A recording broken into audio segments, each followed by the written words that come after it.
අහිමි වෙනවා, නැති වෙනවා. හැම දෙයකම සූදානම් පිටින්. පැහැදිලිද? ඕනේ දෙයකට කල් තියා සූදානම් වෙන්න. සූදානම්ව හිටියොත් ඒ දේවල් නැති වෙද්දි අහිමි වෙද්දි දුකක් වේදනාවක් නැහැ. Taman වැඩියෙන්ම ආදරය කරන බැඳීම් ඕනේ වෙලාවක නැති වෙන්න බැරිද? පුළුවන්. හැබැයි අපි සූදානමක් තියද ඒකට?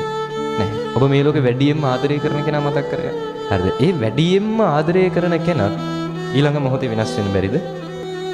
පුළුවන්. අපි සූදානම් නැහැනේ. හරි අපි එහෙම එකක් වෙයි කියලා සූදානම් නැහැ. හැබැයි බුදුහාමුදුරුවෝ දේශනා කරා මේ ලෝකේ වෙනස් වෙන්නේ නැති කෙනෙක් නැහැ. වෙනස් වෙන්නේ නැති දෙයක් නැහැ.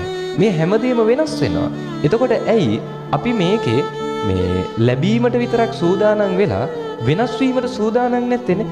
හිමි වීමට විතරක් සූදානම් වෙන අපි ඇයි මේකේ අහිමි වීමට සූදානම් නැත්තේ?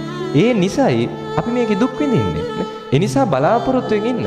ඔය ළඟම ඉන්න අයත්, ඔබේම කියන අයත්, ඔය තමන්ගේම කියන අයත් ඕනෑම මොහොතක වෙනස් වෙන්න පුළුවන්. ඕනෑම වෙලාවක ඔබේම කියන ඔය දේවල් ළඟම තියෙන දේවල් නැති වෙන්න පුළුවන්. එතකොට ඒකට සූදානම් පිටින්. අද මේ කියන වචන ටිකෙන්වත් මේක ඔළුවට අරගන්නනේ.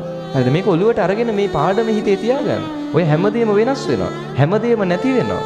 ඒක ඔළුවේ පුරුදු කරගෙන හිටියොතින් නැති වෙනවා කියන එක දන්නවා නේ. කල් තියා සූදානම් වීම කියන්නේ ඕනම දෙයක දරා ගන්න පුළුවන් දෙයක් නේ.